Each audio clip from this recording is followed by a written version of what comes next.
Ooh boy, winter coming very close. Gotta do stuff in a hurry here. Snow on the ground. It is plus degrees here at this latitude, but with the snow creeping ever closer, it's getting increasingly important for me to deal with this. So, you can see now the wall is quite smooth and fresh all the way through. This was the coarsest, worst part. The grooves were much deeper on the stones here. There's a lot of more stones, so even though I used a lot of concrete to patch up here, it would still it still took a lot more time than expected, and a lot more of the impregnation then. So I will have to buy more on Monday. So cannot do, but I do have one bag, and I can do the more important stuff, which is here. Here I need to kind of cut up a little bit of the insulation here after I have taped on the heating cable, and then I'll just put that one in blocks. I'll show that when that time comes. And then here you can see I ran out of the impregnation in the middle of the night, and I will have to do this today, for the temperature will get to 0 at night, and after which I may not have the right sufficiently high temperature to do the impregnation. Once that is done though, then we can start filling in. I made an agreement. This is the fiber for the fiber connection of the internet. Since I made it so easy for those who are going to lay it and connect it, they will do me the favor of picking up that mass and filling it up here, and I will be able to have that done before they arrive here. Trash.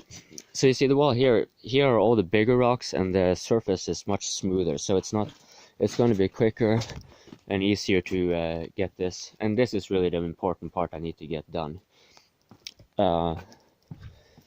And then I had the short wall on the top, but I can wait with that. And you know, worst case scenario, I do have frost. This stuff here.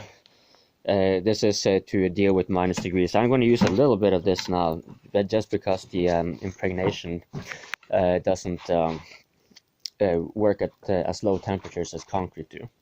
You may see here the wall is starting to get patched up. All cracks and so forth are getting filled, and I will on a rainy or snowy day I will take those cracks up there. For there you will see a lot of rebars. The foundation is not ready to be set. I'm just going to do some measurements. I know and lay out exactly where I want to put the rocks, so I have a correct distance before I put on the insulation. It's no snow down here. Not sure if the rocks have anything to do with it. I'm not sure if, I know this is still curing, but it's not curing so much that, like, yeah, I can start putting rocks there. I can even start having concrete there and then put the rock right on. So this is what I'll do as soon as I'm done impregnating, and I'll probably do at least lay one layer. Now, apropos this layer, so last night I was going to actually do the impregnation, but then rain hit. So what I instead did was put foam in these cavities here to create insulating, to extra insulation on the rocks that I'm going to lay out there. Now here I used 2 boxes, and that was obviously way too much. I'm going to have, look at all this. I could have probably done all this with 1 box. So what I would, I underestimated yet again, as I had done here, despite knowing that it will keep on expanding, I had still put on too much. So yeah, just start very sparingly in the beginning when you're doing this, and you'll quickly figure out how it works. But yeah, you can, there's this fucking hassle. So that's something I have to deal with, but this should ensure that I have enough insulation with 50 centimeter coverage outside of that septic tank, instead of having more with soil and whatnot. And I think that is all there is to say. Don't have much here to cover up. This is very quick and easy. Oh yeah, I will get the power today. So we're gonna bore through the wall there, and I'll attach a socket up here, and then with some hooks I'll have wires going down, so I don't have to walk on wires. You know, this is not a very good solution. And also then connect for over there. I'm not sure if you'll see it, this may be too dark, but right there is where the water comes down to the house and goes outside where you saw earlier.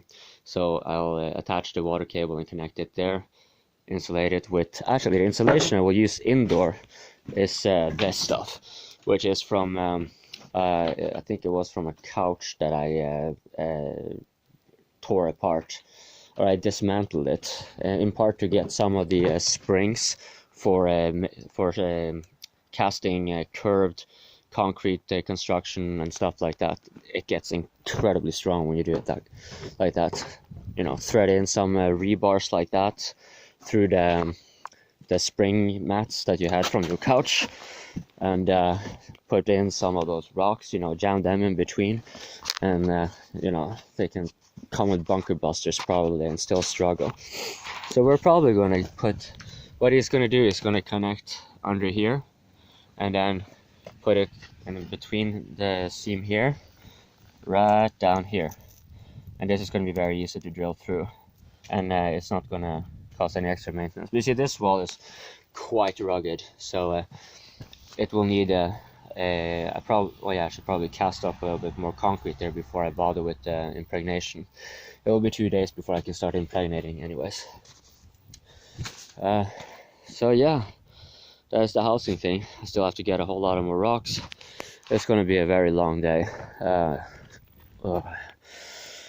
And I gotta admit, kind of stressed and a little bit nervous when the snow is creeping that quickly down, and I actually have to well, but it does look nice, and it's very nice with the fresh air. Soon as I get that goddamn wall up, I can relax my shoulders for a while.